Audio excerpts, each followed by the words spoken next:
So it is Tuesday. It is 10:30. So this must be Tuesday Talks at 10:30.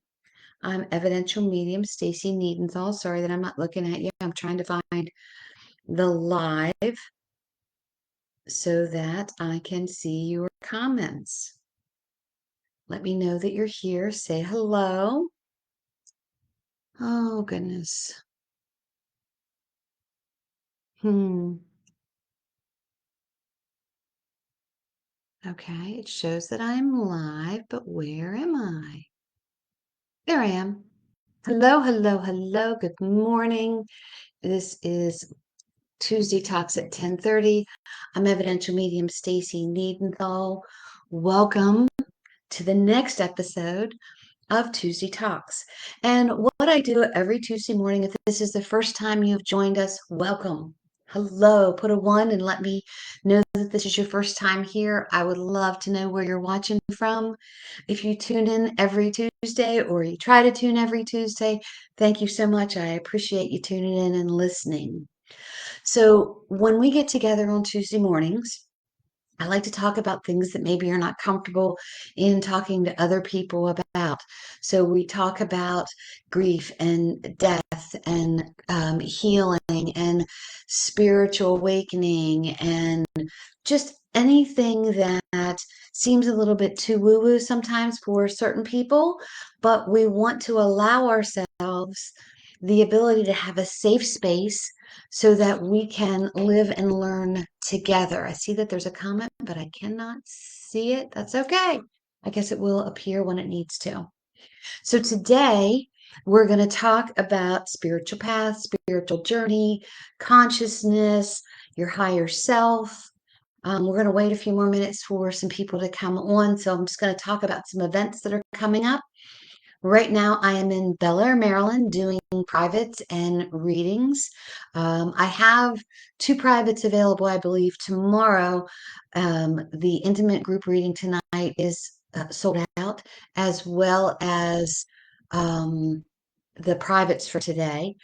But I do have, I think, 2 seats available and have a Grace at Haven tomorrow night. You can just go on the website, Connecting to Spirit with Stacy, go in events, and you can see the events that are available or set an appointment.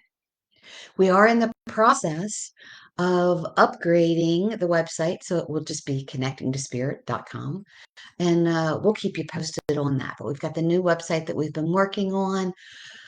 It's been good and bad. I got to tell you, the whole technology thing is just sometimes really out of my realm of understanding and patience. But that's okay. That's why you get someone that has a better understanding of that. So welcome, welcome, welcome. Good morning. I hope your Tuesday morning is going great. I hope you had a great weekend. Like I said, we're going to be talking about your spiritual path, spiritual journey, consciousness, your higher self. And, here's the truth about it. This is always and will always be within you, about you, and for you. Your spiritual path, your spiritual journey is the way that you live, the way that you acknowledge how you live, the journey that you're on, the people that you meet, how you respond and interact. That's part of your spiritual journey and your spiritual path. It's how you have lived up until this very point in time and noticing the things that you've risen above and accomplished and being aware of some of the things that you need to change in your life for your higher good, for the best ability of yourself. When you get to talking to spiritualists or people who are on this path, all of a sudden they throw out all of these woo-woo words, and they can be confusing or overwhelming when you think about, well, what does that mean? What is Akashic? What does that mean? You know what? You'll know what it means when you need to know what it means. But know that right here, right now, how you live and the things that you do and say That's all part of the path. It's all part of the journey. So it's how you tune into yourself, how you get to know yourself, and how you guide yourself to become aware of the blessings that you have achieved and that have been given to you, that have arrived, and also the lessons that you learn, sometimes the tough ones, of the things that you're not going to do again. You know how consciously when you say something to someone and then later you think to yourself, I shouldn't have said it that way. That's your higher self saying, there was a better way to say that. You need to go back and make that right. So consciousness is your awareness. It's feeling and believing that there is more than this earthly life. And it is this elevation of knowing that there is something greater than myself in this physical world. There's something beyond the physical world. There's something beyond the ego-driven life and aspects of our own existence.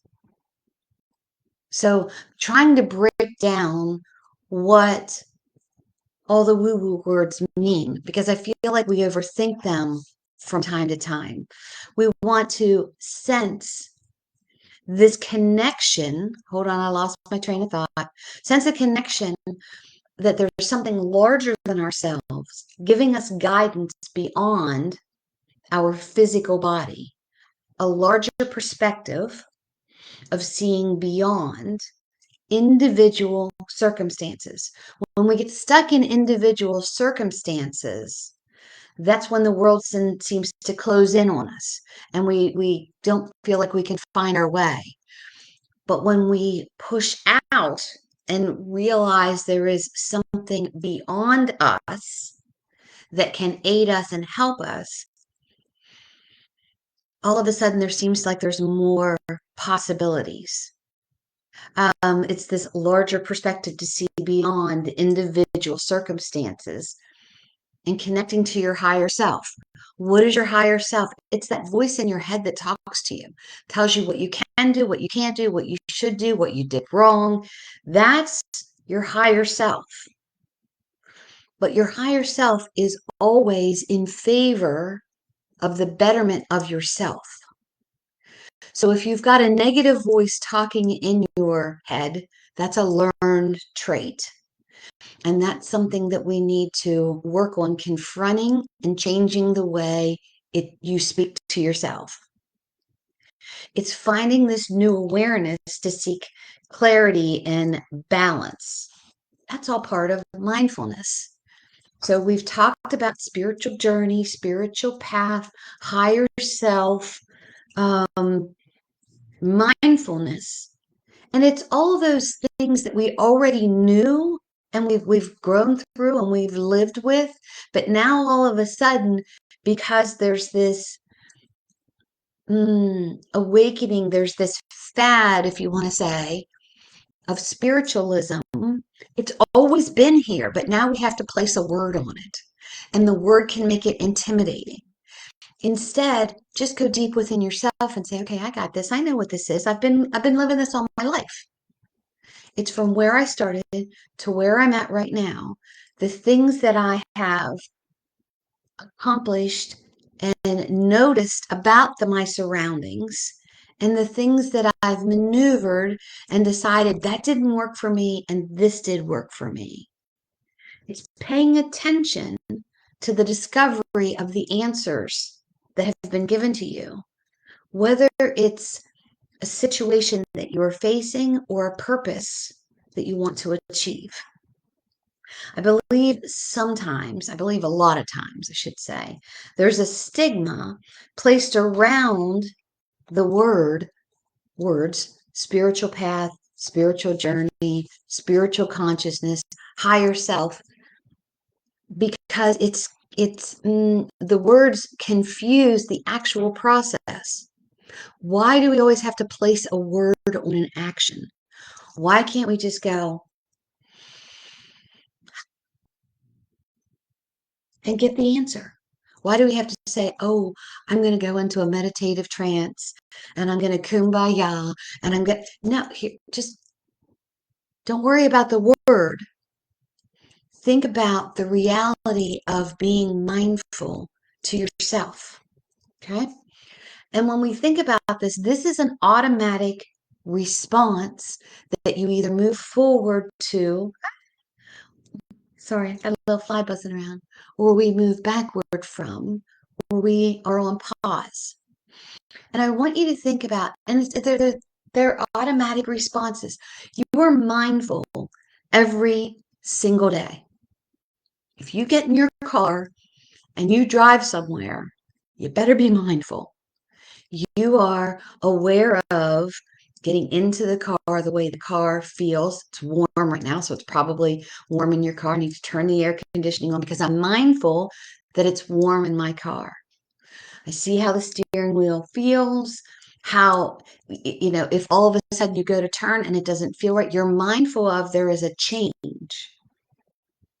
And then your response is, I need to, turn a little bit harder, turn a little bit. You're mindful of every single thing that you do, whether you're aware of it or not. It just becomes habit. So it's doing things without judgment.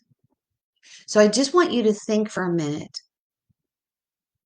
Just pause, and I want you to be aware of what you feel and what you sense right now. So if I just take a deep breath and I'm aware of what I feel, like I'm in my bare feet, so I can sense, I can feel the coolness on my feet. I can feel the little breeze from the fan. I sense the fly that's buzzing around me, but I want to go deeper. So I sense that I don't necessarily know exactly what to say in this Tuesday Talks, but I feel the importance of coming on every Tuesday and talking to you. Because I feel like no matter what I say, as long as I say it in the most loving way, it's going to touch someone's heart in some way and they're going to have an aha moment. The reason I feel doubt, shame, I don't really feel anxious, but I have this unknowing sometimes when I'm sitting in front of you, of speaking it in a way that it will be understandable to you. So everything that I've just done right there is being mindful. I'm sensing how I feel right now. Feel like I'm thirsty. I feel like I need a drink, of my drink, not like woohoo, right? And then when you want to do is then you want to start the reflection process. And that's an understanding of the backstory of what you are feeling right now. So if it is anxiety or nervousness, like I said, I don't always know exactly what I'm going to say. I do write things down, but then I kind of go off the path because I feel like things are given to me. But there's always that sense in my head of saying the wrong thing or not saying anything at all. And I have to look at what that backstory is. And that backstory is conversations that I've had with people that didn't go the way that they needed to go. Things that I've said incorrectly and maybe hurt someone's feelings. Or maybe a time I didn't speak up at all and my feelings were hurt. It's looking at the backstory. What are my beliefs? What are my patterns? What motivates me to do what I'm doing, what I feel, what I sense? And sometimes, can't believe I said sometimes, journaling, therapy, meditation can help. To me, meditation and journaling always help. But that's my outlet. Because when I journal,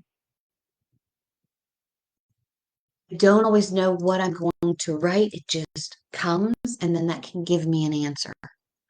When I meditate, visions or answers come to me. But more importantly, for me anyway, when I meditate, all of a sudden I have this release and I feel better. Sometimes to the point where I fall asleep during meditation because my whole body is relaxed. I have released whatever was inside of me, whatever was around me that was bothering me. And generally, if I fall asleep, then I wake up with a different perspective. So, when asked if you would like to live a spiritual path, it is simply being aware of how you are living, how you're thinking, how you're feeling, how you are of service to others. It's knowing and connecting in the quietness with yourself and being aware of what shows up for you. Does that make sense? So, connecting, believing, being aware of the way that you are living, thriving, thinking, and seeing what shows up for you.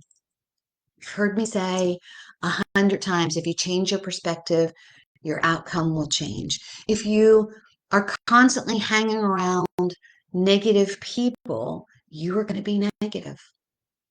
But if you are that positive spark in that negative group, all of a sudden your positivity will rub off on others. If you are constantly saying, I can never get ahead, things never work out for me, you're believing what you are saying. And you're right. You never will get ahead. You never will. Because that's where your belief is. So it is being extremely aware of how you speak to yourself, who you surround yourself with, and what your movement is in life.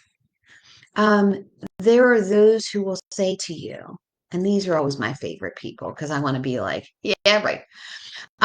So there are people around that will say, "Oh, I live an extremely spiritual life." Well, now all of a sudden their ego came into it because they said extremely spiritual life, like they're putting it out for display. But here's the catch. I just brought judgment into it because I'm assuming because this person said that they live an extremely spiritual life that now there's ego and they think that they're better than me. So why did I just give you that quick example there? Why? Because we're human.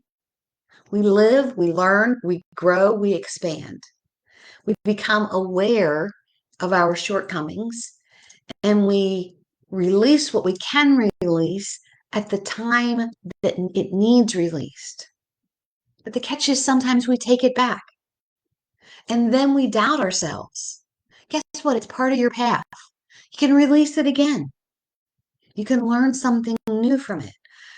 We strive to be the best possible human that we can be in most cases. But if you're striving to be the best human that you can be, are you being the best human to yourself that you can be?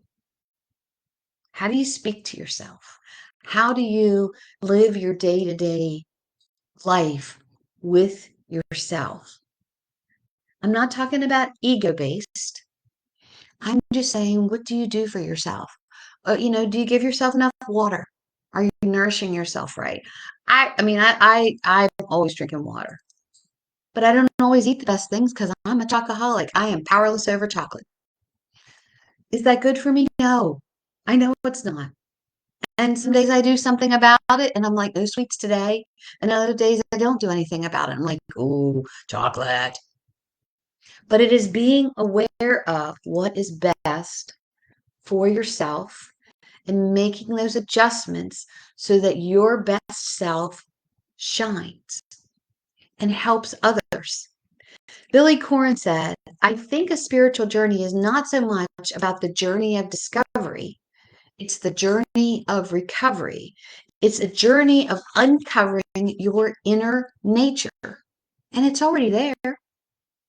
It's almost like you have to introduce yourself to yourself. I literally can say to you, my husband knows me better than I know myself because I don't always take time to think things through when he's always 4 steps ahead of me with what he knows I'm already going to do. But it is connecting with yourself and giving yourself grace so that you can be the best person that you can be to be of service to others. So I want you, and here, hold on 1 second. I told you I was thirsty. I want you to remember a time that you got excited about a problem that you solved, how it made you feel. Have you ever solved a problem and then you're like, oh man, that was easy. I don't know why I waited so long to do that. But think about a situation that you were in, and then when you got to the end, you were like, oh my God, yay, I did it. That's part of the journey. I remember years ago, you're going to think this is funny and I'm aging myself. I've been aging myself a lot here lately. So when my first husband and I first split up, and my kids and I were living in a small little apartment, they had their beds, but I mean, I slept in a sleeping bag until a friend of mine brought me a bed. And I didn't have enough money for, to have cable or whatever. So I had a VHS and I needed to connect it to the television. And I was like, oh my gosh, because I had never done anything like that. At that time, my husband always did it, or my father did it, but I never did anything like that. And there wasn't like YouTube to Google how to do it. And when I finished it, I called my friend in New Jersey. I'm like, oh my God, I just hooked up the VHS or the VCR and it works. And, she's handy dandy. And I remember her going, that's good. I'm like, no, you don't understand. I did it. It was proof that I could do something on my own. And it made me excited. It got me over that hump of the self-reflection that I can't take care of myself because was a learned trait that I was given. So think about an idea that you've wanted to accomplish, the plan that you made, courses that you took, the things that you put in place, the knowledge that you learned in order to accomplish this. That's your path. That's you mapping out path and walking down the path and going, then I need this, and I need this, and I need this. And then when you accomplish it, that's spiritual growth, right? We're just not mindful of that excitement sometimes. We go, oh, yeah, I did that. Check it off. Let's do something else. Remember a thought or a prayer that you've had that you could visualize and you could actually see it coming to fruition in your head. And then it happened. Maybe not exactly how you saw it, but it was there. That was your higher self showing you the direction that you were in, the possibilities. Consciousness was saying, yes, you can. Here's how it's going to go down. Being aware of an idea or what you may think was a coincidence that just showed up, just dropped in, that's consciousness. That's your guides. That's your loved ones on the other side saying, I did this for you. But here's the thing. You were able to do it for yourself. I was just there with you. So your spiritual journey does not have to be overthought. That's the human ego. There are a lot of people who are concerned or afraid of embarking on growth because they don't know what it entails. All these woo-woo words are being thrown out, and you're like, oh, I don't know what that is. Meditation, I can't meditate. Anybody can, if you can slow your breathing down, you can meditate because you don't have to kumbaya for 3 hours. It can literally be 3 or 6 breaths of just getting in touch with your breath. And then that goes into breath work. And when you go into breath work, that leads into mindfulness. What do I sense? What do I feel? What do I see?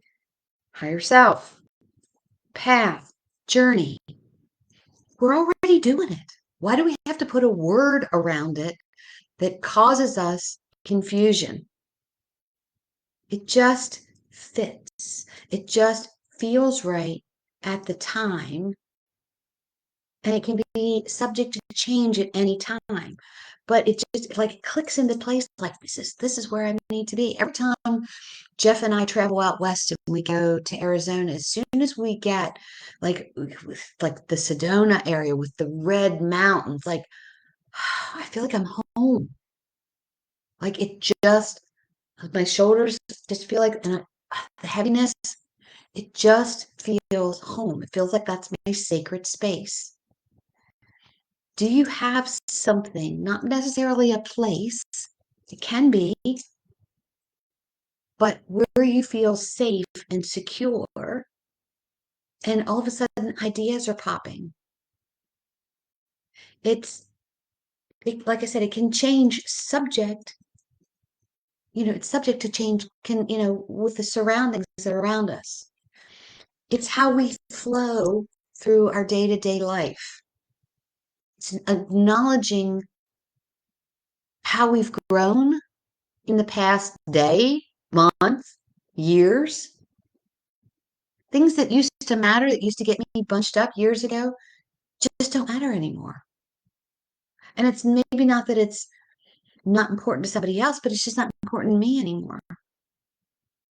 So it's the way that you're flowing, the way that you vibe, the way that you feel, awakening to new ideas and circumstances that are given to you that you now see achievable, or something that you want to achieve.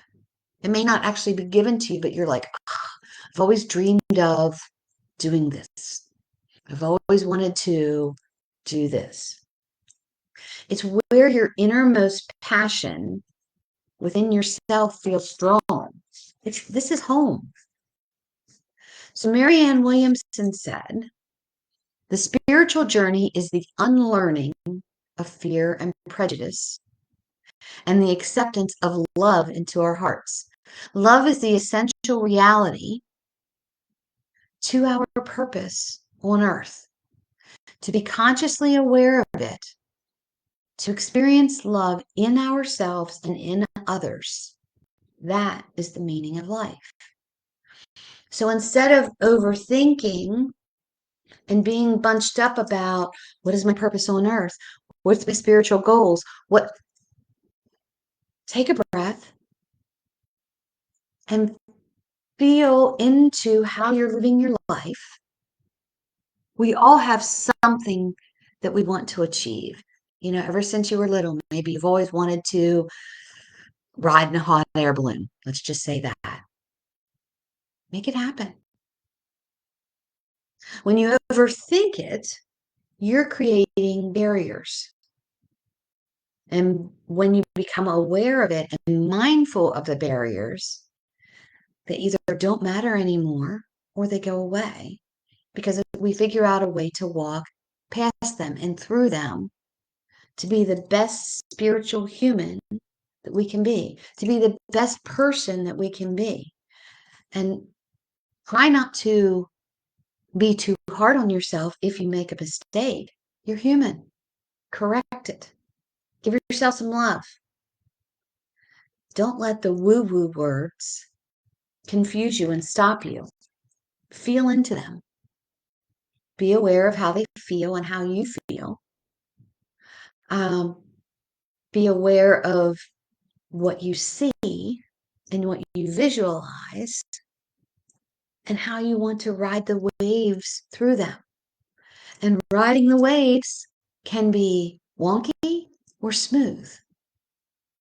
That's the awakening that you'll get. And then you'll have a better, loving understanding of you. And then when you have a better understanding of yourself, which seems odd that you don't understand yourself, but I don't understand myself, then all of a sudden you have more grace for others. Your spiritual path is calling you to live the life you love and love the life you live. Be mindful of it. Change what needs to be changed. It's almost like allow yourself to feel the victories, but sense how you feel in this time and in this space and what you want to navigate around, towards, or for. That is a spiritual path. That is the spiritual journey. That is consciousness and awareness and mindfulness. You're already doing it. We've just decided that we're going to put a word on it now. All right, guys. I hope that this Tuesday Talks at 10:30 gave you something to think about, to be mindful about, but not to overthink the life that you are living right now, and make the adjustments where needed, but show love inwardly to yourself so that you can show love and grace outwardly. I will see you next Tuesday at 10:30. If you have an idea or a question, private message me, email me, put it in the comments of something that you want me to talk about. I already talked to you about the events. Go to my website, connectingspiritwithstacy.com, look at events or schedule a meeting. But until next week, I love you. I am proud of you. Walk that walk, talk that talk, and feel into your own loving embrace. All right, guys. Peace out. Bye.